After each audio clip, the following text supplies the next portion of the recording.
This is A View from the Bunker. Now, here's Derek Gilbert. American Demons. That's this week on A View from the Bunker. Spiritual warfare is where the rubber meets the road for us as Christians, but often we treat it as though it doesn't really exist.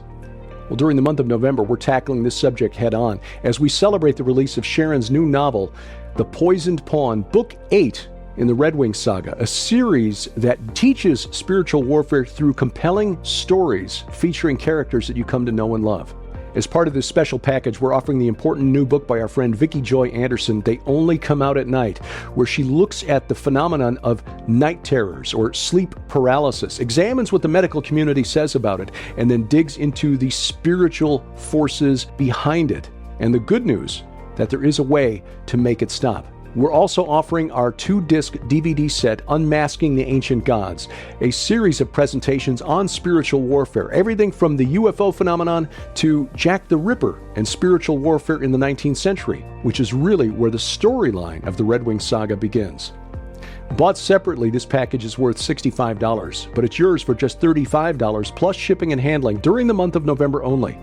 Our spiritual warfare special offer, available only at our online store, gilberthouse.org/store. And as always, we thank you for your prayers and your support. Here in America, we've been so indoctrinated with a cult of scientism that we don't recognize supernatural evil when it's literally staring us in the face. Welcome to A View from the Bunker. I'm Derek Gilbert. It is time once again for our monthly Iron and Myth Roundtable. And this month, we're picking up on a thread that we kind of left hanging last month after our discussion of Hollywood and the gods as they are portrayed in pop culture, because it occurred to us, and credit Pastor Doug Van Dorn for this thought, that this absorption of these doctrines of demons through movies, television, graphic novels, and so on is such that it may actually be opening up ourselves, our children, and our grandchildren to these spirits. So joining us for our monthly roundtable discussion, the aforementioned pastor of the Reformed Baptist Church of Northern Colorado in Boulder, the author of Giants, Sons of the Gods, Conspiracy Theory, and other books, Doug Van Dorn, the best-selling author and award-winning screenwriter, author of the series Chronicles of the Nephilim, Chronicles of the Watchers, Chronicles of the Apocalypse, and a number of nonfiction books that based on the research behind his novels, Brian Godawa, and our friendly neighborhood PhD, the director of the Institute of Biblical Anthropology and author of Interview with the Giant, Ethno-Historical Notes on the Nephilim, Dr. Judd Burton. Doug, as we were wrapping up last month's program, it's like the second month in a row, you've had sort of like the perfect bow on the program as you posited the question, is it possible that all of this pop culture, movie, television series, video games, graphic novels, whatever, that are feeding us, our children, our grandchildren, these doctrines of demons, literally doctrines of demons, is it leading to a case where we don't recognize supernatural evil when it's staring us in the face anymore? And I think that's a good place to pick up. Are we dealing with demons in America and we just don't recognize them for what they are? As you're the pastor here, Doug, what do you see from your perspective? Well, in terms of what I see in my church, I don't see anything going on there, but we would hope not. The broader culture. There's lots of things we could talk about. The tattooing is one of the most interesting things to me. Like just the rise of it. Where is it coming from? Where did it come from in modern times? World War II in the East and stuff like that. Just the proliferation of it. I just think that's fascinating, given just a couple of laws in Leviticus about tattooing. But might be a way to introduce our subject tonight. I was just watching Joe Rogan, who had Graham Hancock and Randall Carlson on just 3 days ago, and. So brand new episode, and I've read a ton of stuff from Hancock, and Randall's absolutely fascinating guy, and they were talking mostly about Hancock's newest book on America, I think BC or something like that. So all these things, all these ancient sites in the Amazon is kind of what the focus of that book was. But then Hancock started going in a direction that he was writing about 15, 20 years ago, talking about ayahuasca trips and some of these other hallucinogenic trips. And I found it really interesting because he's kind of softened in terms of the way that he presents himself. When he was first dabbling in this, he came out with that stuff after his most famous books came out in the 90s. Started dealing with this ayahuasca stuff, and I heard him on Coast to Coast a couple times, and I thought, this guy's possessed by a demon. I mean, it was really surreal, and I don't get that quite that sharp edge from it anymore. But he was making these comments, like he goes, I don't think anybody should be allowed to be in public office unless they go on at least a dozen acid trips of some kind before they do it. So the reason I think this is relevant is because here you've got the three of these guys talking, about hallucinogenics and how they're helpful, they're beneficial, they can help people that are in deep states of depression, stuff like that. And they're talking about this in completely innocent ways. And Hancock will even talk about how, these trips that you go on, they're most likely not just imaginary. Like they're bringing you to some real place. But there's no concept whatsoever that what could be going on here is evil in any way. And in fact, everybody needs to be doing this. And it just, then of course, my mind as a Christian makes me start thinking about why is it so hard on pharmakia? And, especially what I consider like crossing over drugs. What's going on there? And that takes us, right into the heart of what we do. With the whole watcher side of it, that's really them crossing over to us. But it seems to me that the hallucinogenics are us crossing over to them. And, we're bridging these gaps that I just don't think God wants us to be bridging. And in their mind, it's a perfectly fine thing. And I guess to kind of finish it off, they were also talking about how even 10 years ago, you couldn't talk about this stuff in public without being utterly ridiculed and mocked. And today, you talk to anybody who's watching these shows, and they're all taking these trips. They're all going on ayahuasca trips. Everybody. It's like something has radically changed in our culture in terms of this particular topic, and nobody with a secular mindset, and I wonder how many even with a Christian mindset have even an inkling that there could be something evil or demonic going on. So I don't know, just to kind of lay that out, and maybe you guys can take it from there. Well, I've had the opportunity to interview Rick Strassman, who wrote the book DMT, The Spirit Molecule.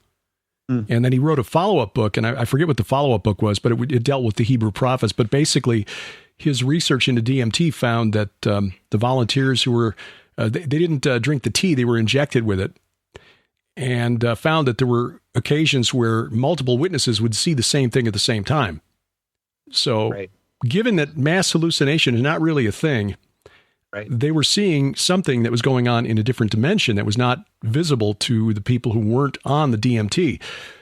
But his conclusion then, and almost universally, the people who took those trips reported that the beings that they encountered were either ambivalent to their presence or were openly hostile. In some cases violently so.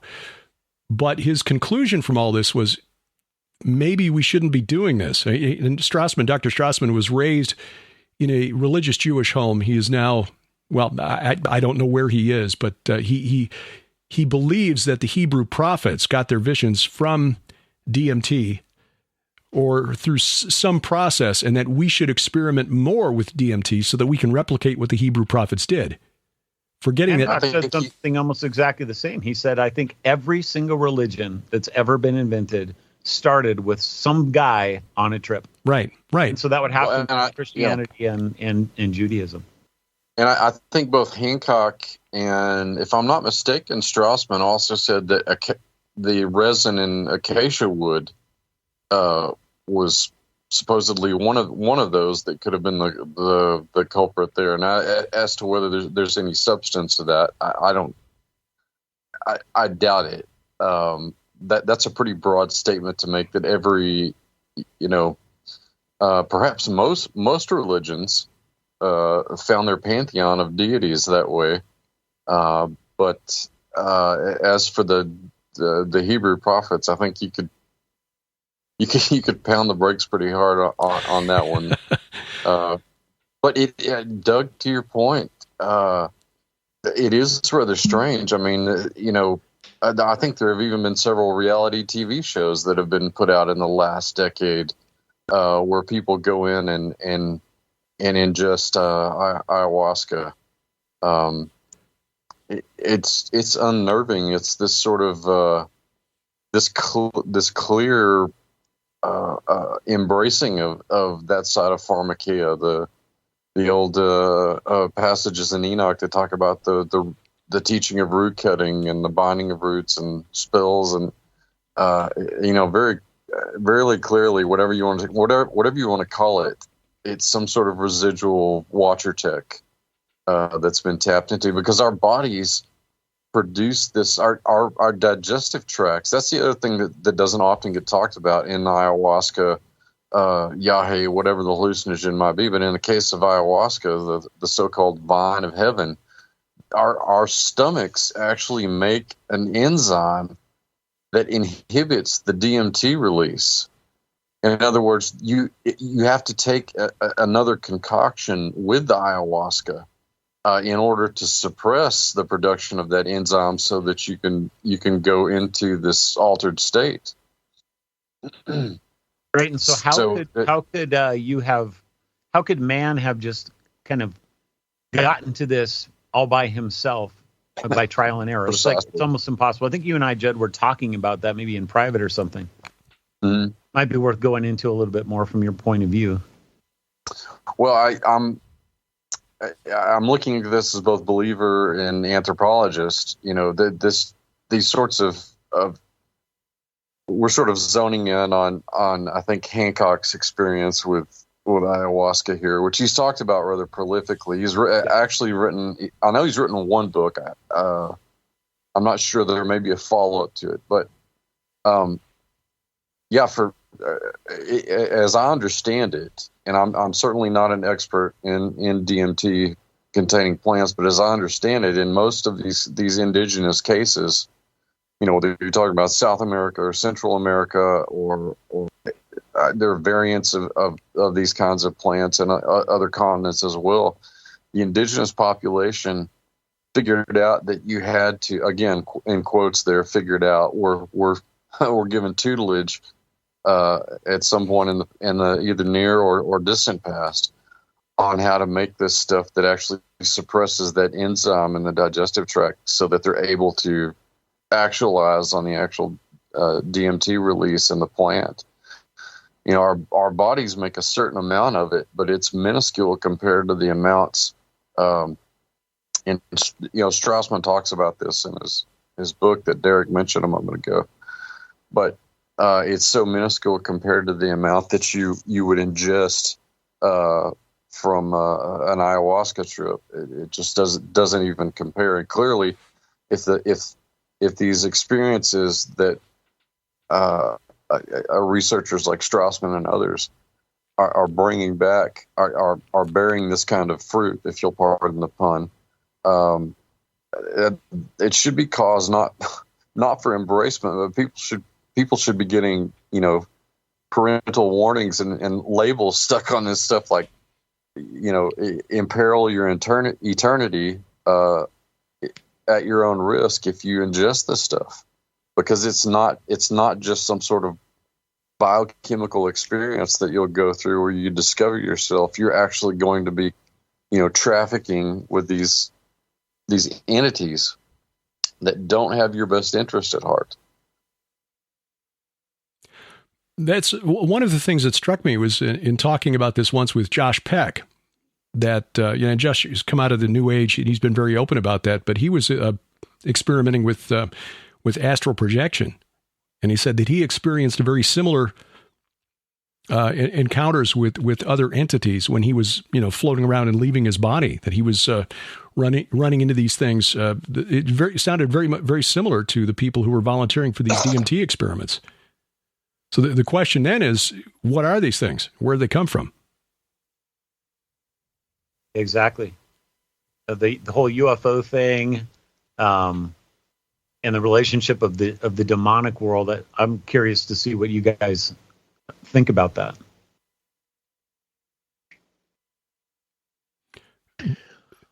Well, I think first of all, like understanding this in context, and which is, of course, we're now in a very postmodern culture where there's chaos. It's complete chaos. But I mean, I still see that we're still heavily rooted in a materialistic worldview.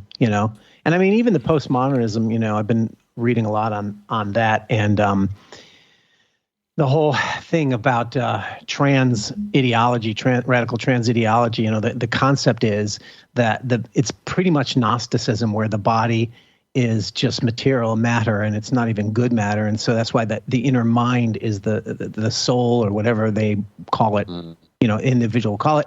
That's your true identity of who and what you are. And so you can alter the physical, it's got that Gnostic notion to it, but I'm thinking it's interesting that we still have highly materialistic, scientific sort of thing. And even myself, it's funny. I can imagine a lot of people, even when they read the Bible, they don't necessarily think of the spiritual aspect connected to these. And you really have to, of course, Doug, you just mentioned the word pharmakia, but like if the listeners aren't familiar with that, pharmakia is the word for sorcery that is used for sorcery in the New Testament for sure. And I don't know what the equivalent is in the Old Testament. Someone can find that, but Paul says in Galatians 5:20, the works of the flesh are idolatry, that's spiritual worship, sorcery, enmity, strife, jealousy, etc.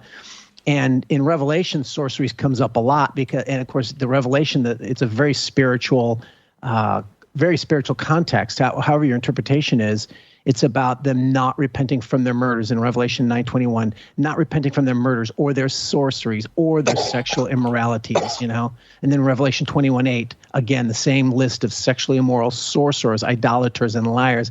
These are the ones who have been turning from God and stuff in the text. And so, but that word for sorcery is pharmakia. And this is where, I have to be honest, when I first hear these references, even that you guys make, because I haven't read as much on it as you have, but the normal idea is not to connect the two. It's not to connect the drugs with spiritual world, and Right. And to hear, here's what I gotta say, to hear that, the natural reaction in me being highly affected by the materialistic worldview, even though I believe in supernatural view of the Bible, et cetera, but I'm just saying I can see how it affects us because I hear that sorcery or drugs and connected to the demonic realm, and I can see how most people would hear that and just go, that's crazy. Those two don't have any connection. One's physical and drugs, and you just get hallucinations. And how can that have a spiritual reality? But as a Christian, seeing that in the Bible, like, oh no, pharmakia, it's sorcery. Sorcery was the use of drugs to create the same experiences in the ancient world as today. There's no difference. And, if I could also just, for the sake of our listeners, read one of the texts you also mentioned. For instance, Enoch, where it's talking about the watchers in Enoch. First Enoch 8 talks about Azazel teaching war, knives, shields, those kinds of things. But then it says, and Amazraz taught incantations and the cutting of roots, and Armoros, the resolving of incantations, and Barakil, astrology, and Kokoriel, the knowledge of signs, and Tamel taught the seeing of the stars, and Azdarel taught the course of the moon and the deception of man, etc. And so just seeing that is where I'm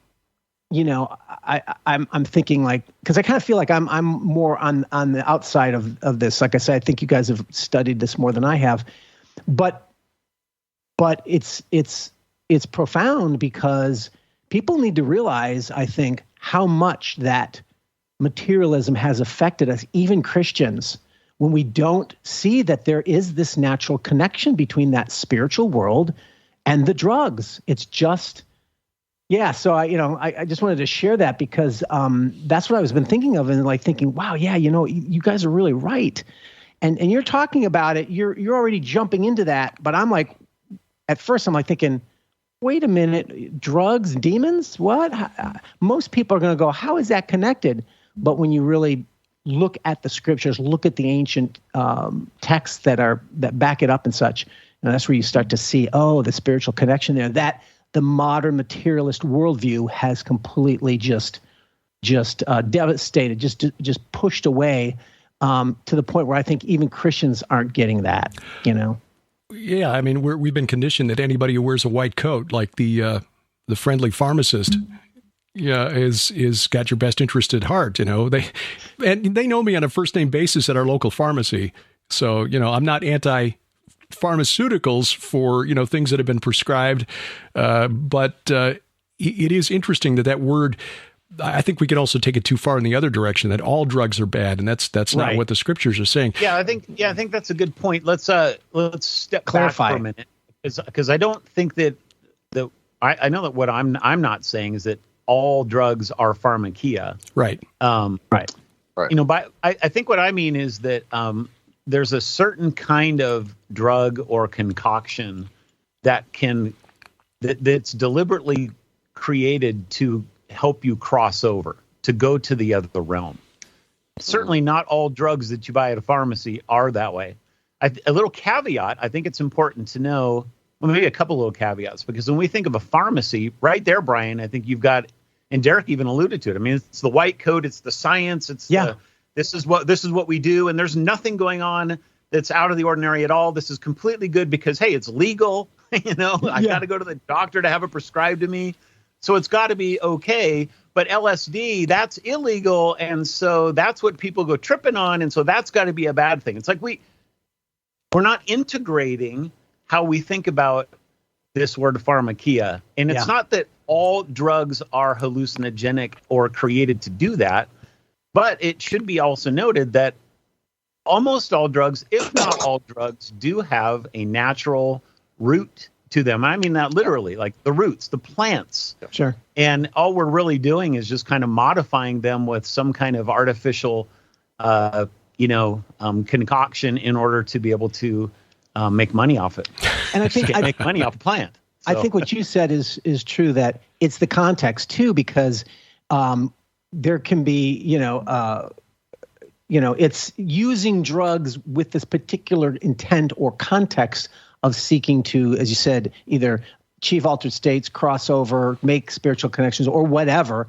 I think that's the element, that's the component that to me makes the most amount of sense, that separates it from the use of drugs as a medical material attempt to correct our medical structures in our bodies, right? But when you're using it to actually achieve connection with some kind of altered state of consciousness or some higher consciousness, whatever they define it as, that's like the Ouija board. That's how I see it. Mm-hmm. That's how it seems like to me, that when you start using that as that Ouija board to reach out to entities, or maybe you don't even see it as entities. Maybe you just see it as opened, raised consciousness, like the, many materialists would see, but it still is the Ouija board. And that makes sense to me. That's where I can process it and say, my original reaction, is a bias that I need to be aware of and understand. Context can change things, what those guys were saying on the show was almost exact opposite of that. So, they would tell us, you guys have no business talking about this until you do your own trips and do it for yourself. I mean, we've heard that. You hear that all over the place with all kinds of topics, but this one, they would especially say that. And what I'm saying is, as a Christian, I'm concerned because I'm forbidden from doing that. And there's got to be a good reason why. If God is the good God, who knows what's best for us, and he's forbidding us crossing over, there has to be reasons for that. And I think that kind of takes us to the heart of this whole idea of the demonic spirit world. Something that, whether they call it naturalism or materialism, or whether they're more honest and say, yeah, there's entities that are there, which I think some of those guys, they would say that. But maybe they're just not malevolent, or whatever the case might be. They know not what they do. Right, yeah. Brian, it's concerning. Brian, you made a really interesting observation, Azazel, or taking the blame for teaching us these things that we weren't supposed to know, teaching humanity in the distant past. I've been doing some reading on the next chunk of the book of First Enoch that most of us, or at least I, had not really been familiar with, the book of parables, which starts at chapter 37, goes to chapter 71. I finally started to read that because it was pointed out to me that the title, the Son of Man, which Jesus applied to himself over and over in the New Testament, doesn't appear in any Jewish writing until the book of parables, which was written in the 1st century BC.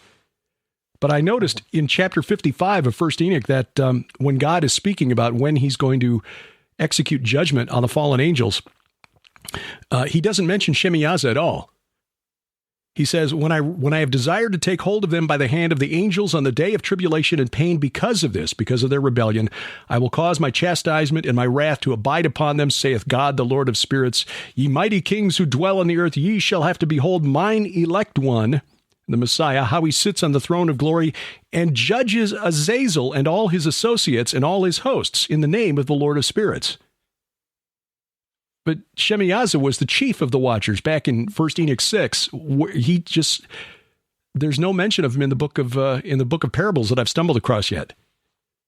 So does that say something about the sin of Azazel and getting us to try to open these portals through Pharmakia?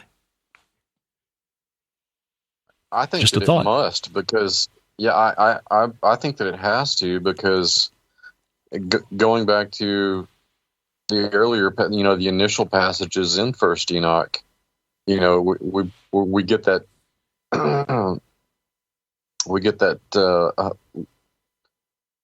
relatively short list of things that Azazel does, but it was significant enough to, lay all of this culpability on him. Revealing the mysterious or secret things of heaven undoubtedly has much to do with the pharmakia that the watch. I mean, just the context of those passages, it must have something very integral, and it's clear that Azazel was teaching a kind of witchcraft to early humanity. So the question, and if we're as desensitized to this as we appear to be, and Brian, I think you make a really good point. We are all sort of soaking in a scientistic culture where we venerate the white coat, regardless of who's inside of it. How do we recognize then evil incarnate when it's right in front of us? I mean, for example, 4 years ago we had the tragic and horrific slaughter at Parkland over in Florida. And when he was talked to investigators, the shooter, Nicholas Cruz, told them that he heard voices in his head telling him to burn, kill, destroy, and telling him to kill himself. And most people seeing the story say, well, yeah, of course he's nuts. That's why he shot and killed, 17 people. But what if he's telling the truth? Yeah, there's a fine line between being nuts or being demonized in some way or another. Just like the Bible makes a distinction between epilepsy and demon possession, and yet demon possession can manifest seizures just like epilepsy. So, yep. This is the element that I'm trying to respond to and trying to sort of identify with. Now, obviously, your audience is more obviously likely on our side, but I still, just being in connection with the evangelical world at large, you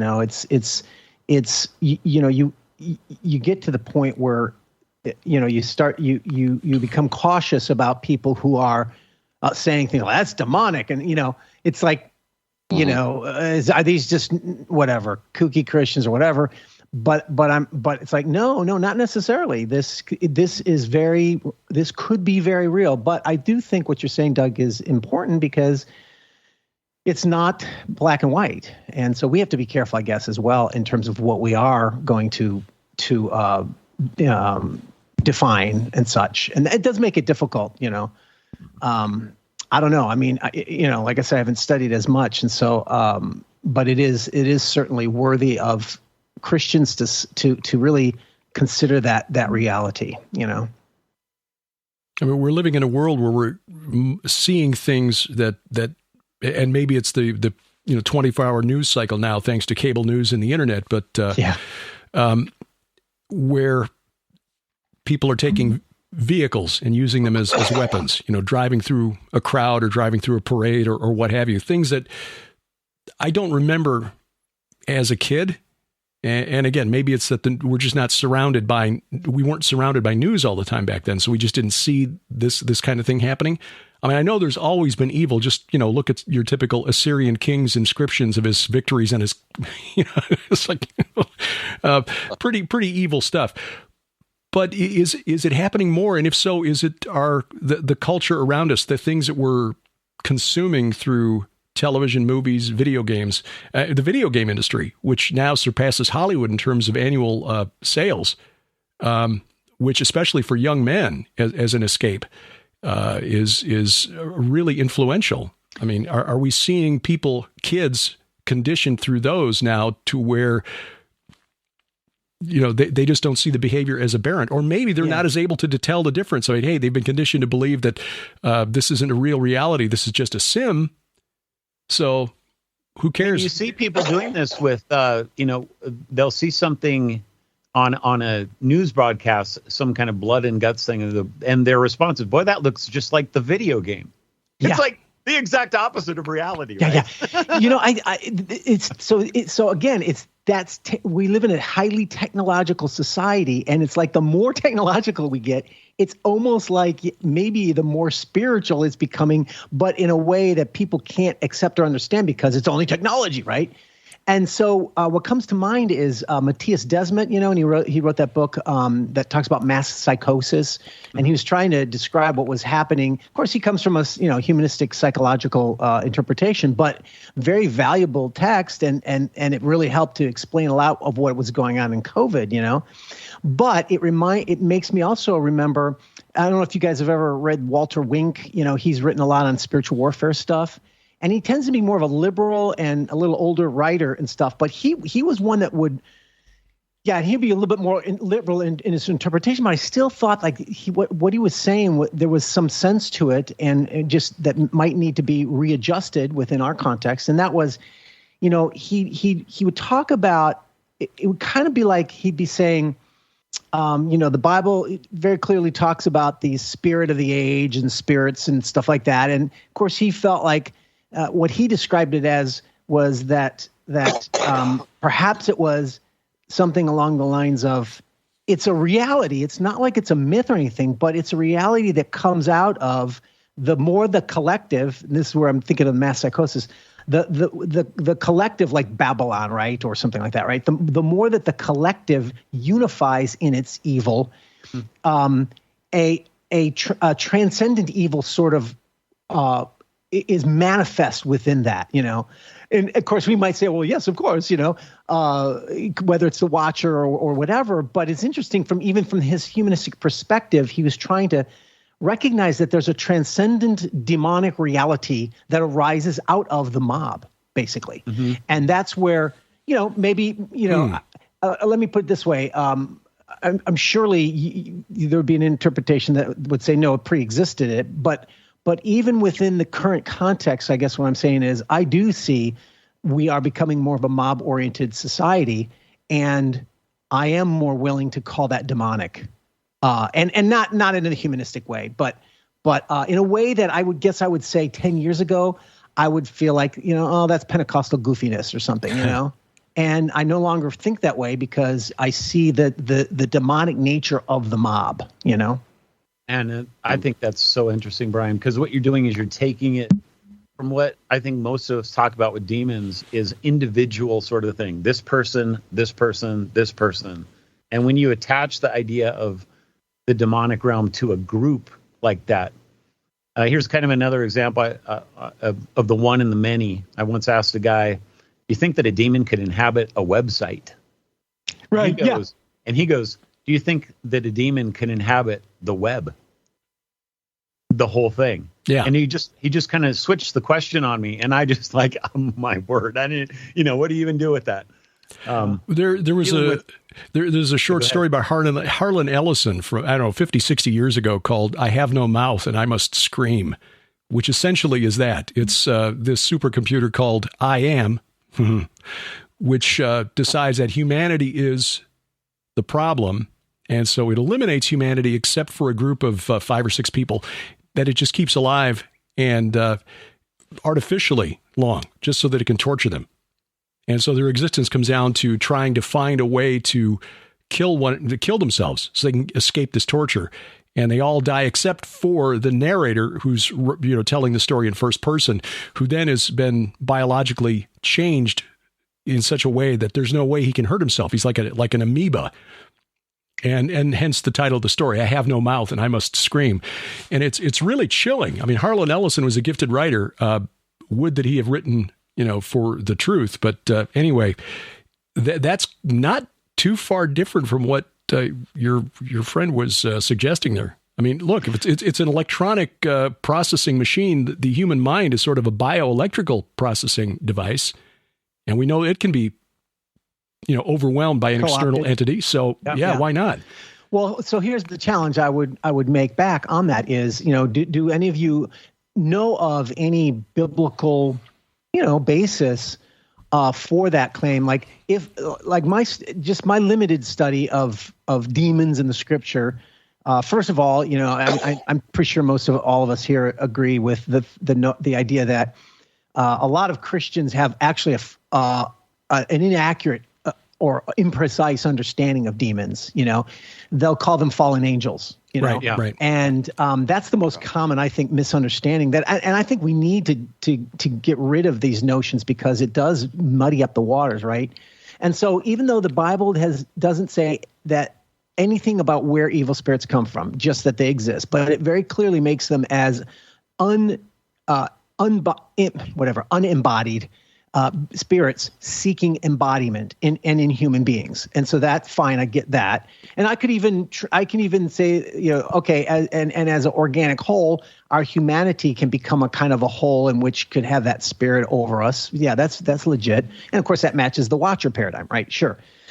But my question would be, but can it really, is there a biblical basis for the thought that a demon could inhabit a mechanical structure that's not organic, that's not human? And the reason why I'm asking that too is because transhumanism is the next big thing and it's the belief that the consciousness can actually be imported into there. And I don't think that's possible, actually. Now, maybe science will prove me wrong because it sometimes has, but it doesn't seem like that's feasible to me. But those are just some thoughts to throw out there if you guys have any ideas about how to address those. Well, here's a couple thoughts come to my mind is one would be just the I know it's not mechanical, but when the Legion wants to go into the pigs, they're not going into a human, they want to go into something else. Okay, fair enough. And then I also think about Daniel and the beast, and then Revelation and the beast. And it depends on your eschatology, obviously. But if you were to consider the idea that the beast could be a system, an economic system, something like that, even in the dream of Nebuchadnezzar, the statue, and it's representing these kingdoms. It seems to me it's more than just a king. It's more. It seems it has to be more than just even the people of the kingdom or the warriors or something. It's the whole system that becomes the beast. And you'd have to be probably a little bit more technical on what you mean by a demon, but it certainly seems at the very least that there's demonic, spiritual, supernatural reality that's going on, something that is not that's not human. Maybe not even itself intelligent. I don't know. Well, I'd like to chime in real quick. Although it's not like a computer system or a network or anything like that. We do have a precedent for this sort of ideation in the ancient world. I mean, it's clear that ancients believed any of the major 5 Mesopotamian civilizations, they would parade their patron gods down the central thoroughfare, the Cardo Maximus, if you will, on feast days, and they clearly believed that these representations, these effigies of their gods, were inhabited by their gods, and that's true of the other polytheistic peoples of the ancient Near East. And in fact, it's not unprecedented around the world, and so this idea about inhabiting a non-organic, object or structure or what have you is certainly not without precedent in the world that was contemporary with the Bible. Yeah, they were sort of like the idols were considered sort of a house, a host, or like a radio tuner for the deity. Yeah. The teraphim were used in those monthly rituals where you had to feed your ancestors. Right. And I know that. Brian, what about dolls in horror movies? Well, my daughter sent us. My daughter sent me this one for Father's Day a few years ago, and I didn't know it was coming. Yeah, I didn't know it was coming, and this was just after I'd interviewed a deliverance minister on charged objects that could be used. That to which a spirit could attach itself. Now, there are some deliverance ministers who believe that's real. I don't know for sure, but I saw this show up the next day, and it came from an address I didn't recognize. And then our daughter called. Yeah, it's hey, she sent me Cthulhu for Father's Day. So, thanks, God. Well, but no, I mean, this is relevant because there's obviously, like, I could say, okay, demons could be, haunted house could be actual demons. It doesn't mean that they're inhabiting a location on the earth and it's the house. It's not, but to go further and say, okay, but can they inhabit things like those dolls or something? That seems a bridge too far for me on the surface. However, I do believe that that we use, and this gets back to drugs, and I think it fits that. That doesn't mean that things can't be used in conjunction with our reaching out to the spiritual. So the Ouija board is technology. I do believe, though, that the act of engaging the Ouija board is the spiritual person. That it's the person using whatever they are to try to open themselves up to that world. I think that's kind of like that passage in Peter. Baptism saves you, not the washing of the water, but the appeal from the good conscience. Well, in reverse, that makes sense to me, sure. But can there be these actual items or objects, whether it's a doll or what have you, where they could be infested with demons? That I don't know. And Judd, I mean, what you say about the images. Oh, absolutely, yeah. No, that's a really good point and really good argument. And certainly, I can see that the spirituality connected with that is certainly demonic. And maybe there's something to that. Maybe there is, or is it that's what they believe, but that doesn't mean that's the reality. I don't know. Here's one more thing to maybe add to, especially the internet or these kinds of electronic technologies, because it's kind of a halfway thing. Like, is the internet alive or is it not alive? I mean, we're kind of talking about that. Well, we know that there's a couple components to it that I think of. One is energy. And they certainly had an idea of energy in the ancient world. I mean, they used to talk about the energies of God. The Eastern Church talks about that all the time.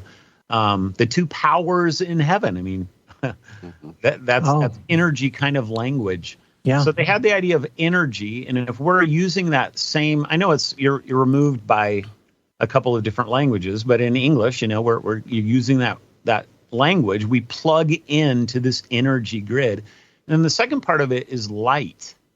Light is a necessary component of the internet. With no light, there is no internet. And what is light? I mean, we can talk about it from a physics point of view. Is it a wave or is it a particle, right? They don't know. At least they didn't in the 80s when I took physics. They still don't. Right. And so it's like, but what is this thing? Well, we can go to the scripture. We do know that, Satan masquerades as an angel of light. And we know that Jesus is called the light of the world. And I tend to think that there's more than just metaphor going on there. Maybe there's some kind of almost like a sacramental union or something. I don't know. I mean, even with stars and the gods, there's light that's involved with that. So if we're dealing with light and energy, have we tapped into the supernatural realm by default in a metaphysical sense, and we're not thinking about it. We're not asking those kinds of questions, and therefore, the whole idea of could it be inhabited by a demon just seems absurd, but maybe it's not quite as absurd as we think. Well, again, the human brain and the idea of thinking is just a process of your brain making sense of electric signals that are moving back and forth between the neurons inside your head. So, sure, but now the traditional Christian, by the way, I'm not necessarily. I have a open understanding about the body soul distinction in Scripture myself, but the traditional Christian Orthodox understanding is that the soul or the spirit is, it actually interacts with the physical body, and maybe that's what the electricity is, but it is a separate thing. It's a separate entity that exists apart from it.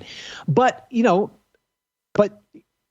make a good point, is that okay, well, then that means if you take the spirit out, then that body is a dead dead organism or a dead machine, so to speak, right? But the question is, we are in the image of God, and that's where I think the ultimate connection comes from, because animals are not. Of course, maybe an animal could be possessed by a spirit. Yeah, I'm just processing this myself. And the Bible does say that we are. The word image is the same word as the icon, or the idols that are used of the. So he's literally saying, in the same way that the pagan people believe that those statues are their connecting point with the gods, or represent the gods on the earth. So you are my representational beings, and that's a very distinct ontological reality, I think, that philosophy has not been able to answer fully. But I think that's the realm that I'm delving in, because and I don't want to take this down a specific path, but it does. The mind-body distinction tends to come to mind here, and I am thinking transhumanism, and I can see that as a certainly a demonic, because it's self-idolatrous and all that, but. My question always comes to, but is it possible? Can you download your spirit to a computer? At this point, I don't believe it's possible, but I don't understand all the factors involved either. So I don't know if any of you guys have read more on that, but I guess it is relevant to the demonic aspect, demonic demons in computers or whatever.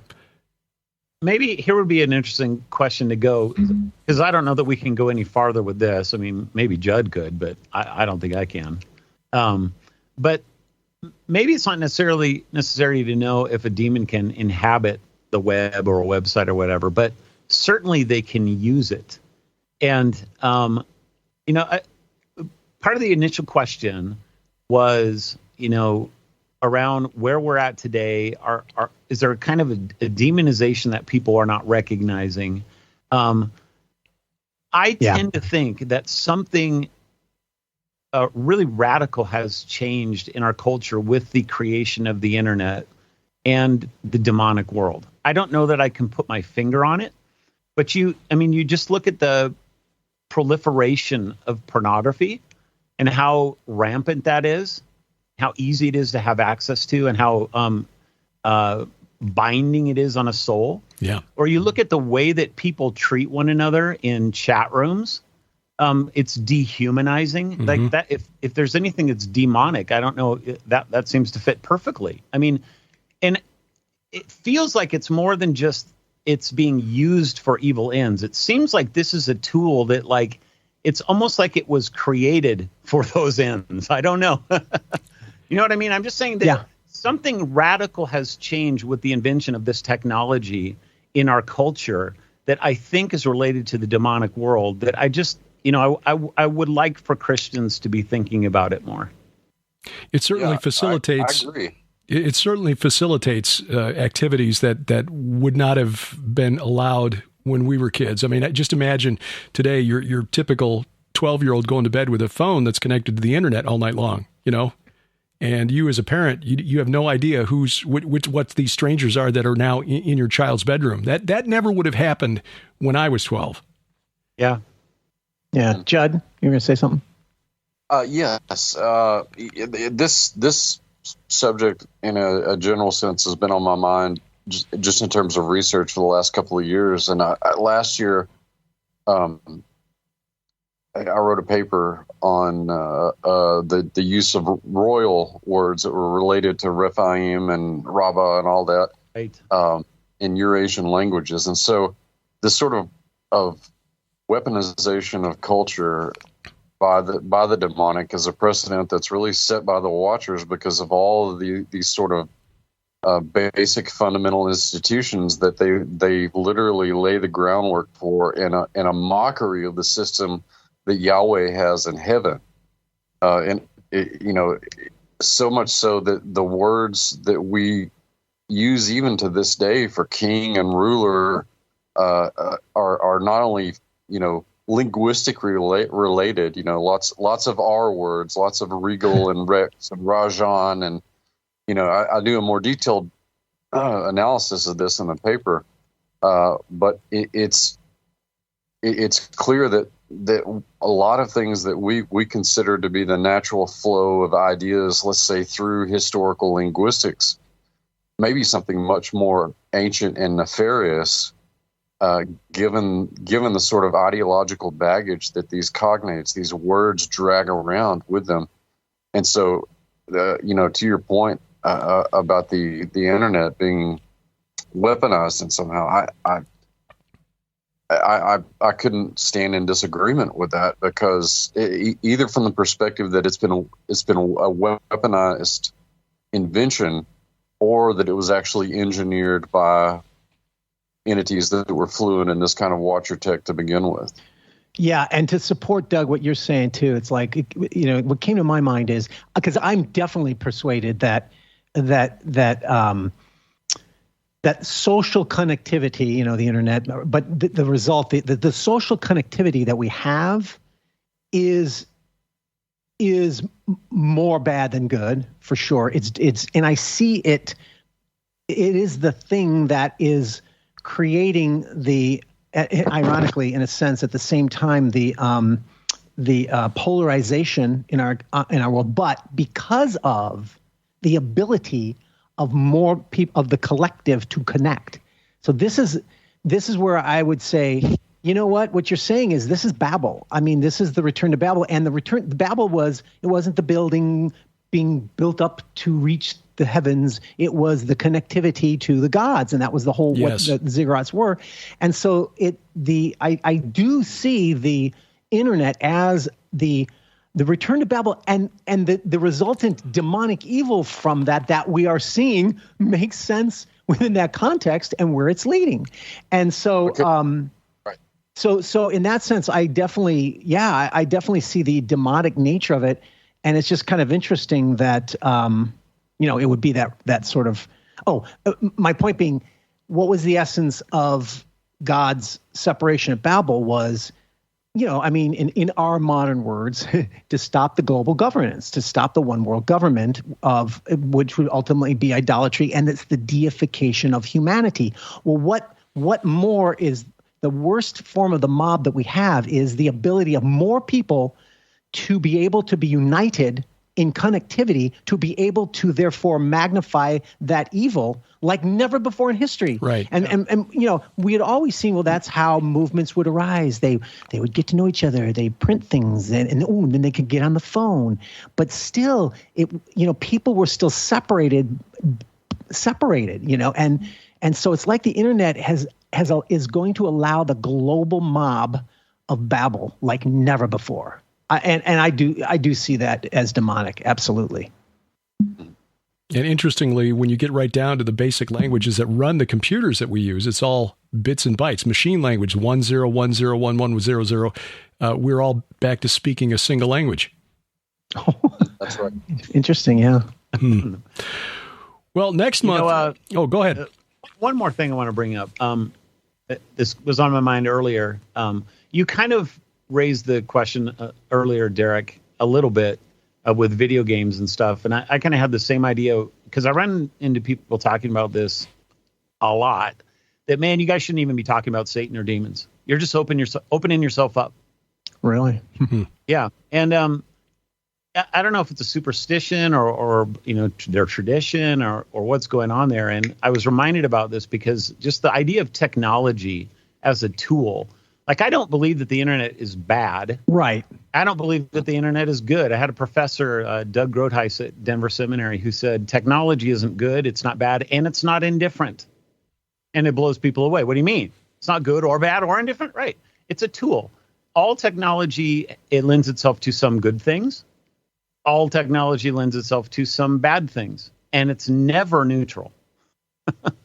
Yeah, the medium is the message in many ways. The medium is the message, yeah. And so, to say that, well, somebody playing a video game, are they opening themselves up to the supernatural? Well, they might be. They don't have to be. You can be, the same idea of watching a horror movie. How many people, Brian, have you run into that you should never watch horror movies? I mean, I remember you talking about this in one of your online classes. Like, the woman comes up to you afterwards and well, you should never only think about what is true and what is good is beautiful. And you're like, well, what's the first one of those? It's true. What is true? Think about what is true. And horror is true. And, yes, these things can lend themselves to bad things, but Christians can also think through them. And we have to interact with them. And we all interact with the internet, with our phones, with the radio, all these kinds of things. And we need to be thinking about them. And I think that it's important that we not think superstitiously about them.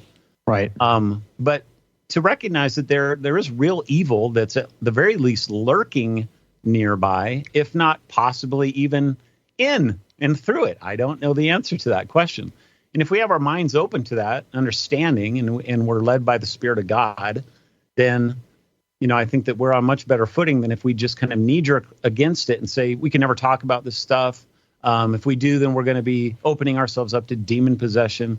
Well, that just lends itself to all kinds of trouble, if you ask.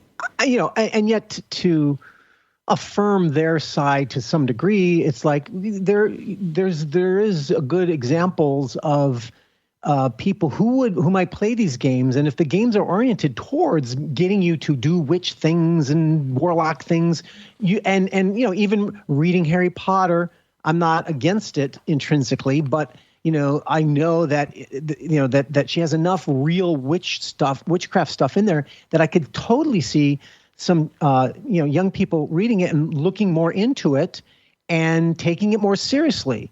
And that does that make all Harry Potter wrong or evil? No, not necessarily, but you can certainly see the danger of that if it's oriented towards encouraging. Even if it's just play, like a video game would be, let's just pretend we're doing satanic rituals as part of the game. And they probably have them that do that for all I know. Yeah, there was a video game that years ago when our daughter was 8, 9 years old, we played, which was called Eternal Darkness, which I'm startled now looking back, and it's like, why did we ever think that was a good idea? Because it was very Lovecraftian. And to defeat these monsters at various steps of the way, you had to do things like cast spells and stuff. I was very early in my walk back in the day, but finally realized, wait a minute here. We've got a guy who's we're playing this level as a priest, a Christian priest, and we're having him cast spells. Even as a newbie Christian back then, I say this isn't right. Let's just stop where we're at. We're not going to go to the next level here.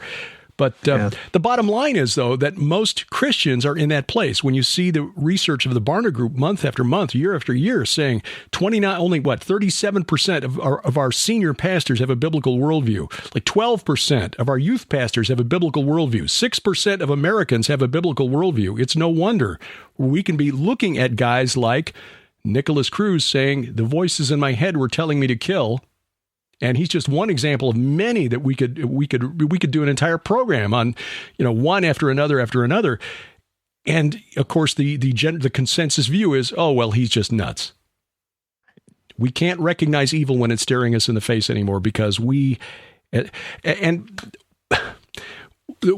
is something else that struck me. Sharon's been watching the Netflix reboot of Unsolved Mysteries, the old Robert Stack series. Wisely, they did not cast somebody to try to fill Robert Stack's shoes. They show some mysteries that are just unsolved, cold case, criminal, nefarious things, but others that are really supernatural. One featured a couple of rangers on the Navajo nation who encountered everything from skinwalkers to UFOs to Bigfoot sightings and cases, and very plausible, credible cases. And then a really heartbreaking story of the many sightings of what people believe to be the ghosts of people who died. And this is from Japan, people who died in the massive earthquake and tsunami from 2011. Wow. I mean, to the point where multiple taxi drivers were reporting having passengers get in the cab soaking wet, dripping wet. They'd drive them to where they were supposed to go, and then there was no one in the cab. Now, one guy you could say, okay, that doesn't make any sense. That guy's making something up, but it happens again and again, apparently. And then they interviewed a Buddhist monk who was counseling a woman who said, their spirits are coming inside me. I can't stop them.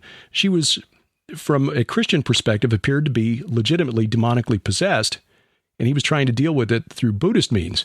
Now, setting aside the whether that was appropriate or not, I doubt it was as effective as he wanted it to be. But the point was this: the Japanese and the Navajo, when these stories came up, it's like, oh yeah, this is the first time you've seen a skinwalker? Oh yeah, no big deal. Whereas we, the scientific American, inheritors of Anglo-Saxon culture or whatever, we're like, no, this can't possibly happen. And yet when something does happen that we cannot explain through natural means, we're totally flummoxed. And as Christians, we should be the ones with the answers. Yeah. Do you guys think, we have never done this, but with our audience, maybe it's worth asking a question. I don't even remember what we've done in the last 9 shows if we've talked on this, but do you think that it would be a good idea for us to kind of take a step back and maybe in our next show talk about the different forms of the dead and of demons and what they are and how the scripture talks about that? That's not a bad idea. In fact, I brought up a paper that was written by a deliverance minister who was recommended to me years ago by Mike Heiser. So, Dr. Thomas Hawkins, paper. He's since passed on. It's basically the reality of that deliverance ministers run into, that there are certain types of spirits that they encounter that are more powerful than others, and that they can sometimes invite retribution onto the deliverance minister as well as the person being delivered. So, wow, I will forward that to you fellows, and maybe we can. Maybe we should see if have the audience, have them respond back and say, yeah, we'd like to have you do that, or no, we don't. We'll put that out there, but I think that's a good idea. See if we can categorize what exactly we're dealing with. Doug Van Dorn, pastor of the Reformed Baptist Church, Northern Colorado in Boulder. Brian Godawa, best-selling author, award-winning screenwriter, and our friendly neighborhood PhD, Dr. Jed Burton. Fellows, thanks again for another entertaining, informative, and enjoyable conversation.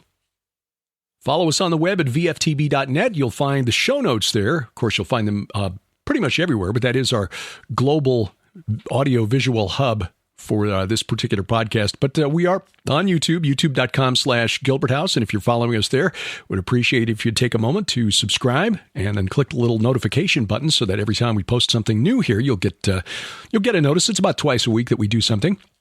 But you'll also, we recommend that you download our mobile app. It's more than a mobile app, really, because now with smart TVs, those that are compatible with Google's Chromecast or Apple's AirPlay, our app brings our programming right into your smartphone or tablet, bypassing the gatekeepers of big tech. And then from there, you can cast the video of our weekly programs. This podcast, of course, our weekly broadcast shows, Sci Friday and Unraveling Revelation, and our weekly Bible study, which is audio only, but you can basically take it from your phone or tablet and put it up on the big screen if you so desire, without any wires. It is a free app, and it is developed by a Christian company, which means that we're not going to be censored or shadow banned or suddenly pulled offline for something we said 18 months ago, as has happened with some of these other tech companies. So you'll find the link at vftb.net. It's in the top menu bar, or at our main website. That's gilberthouse.org, gilberthouse.org/app. Please take advantage of our monthly specials at our online store. We try to offer value for value through that store, and we got some things to tell you about. We got another virtual conference coming up, but one that's still underway.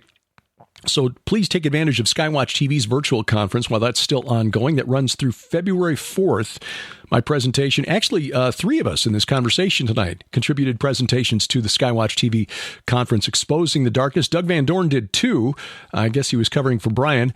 Judd Burton talking about Caesarea Philippi. And I also get into the discussion of the geography of Jesus' ministry. Why was he in the north? Why did he go to Caesarea Philippi? There's a reason for that. And those are just 4 of the 24 or so presentations. Tom Horn's presentation, essentially a mini documentary in and of itself. Joel Richardson, Carl Gallups, Rabbi Zev Porat, Dr. Igal Gurman, who's been on this show several times now, the founder of the International Biblical Apologetics Association. And you definitely want to check out his presentation. Pastor Mike Spalding and many others.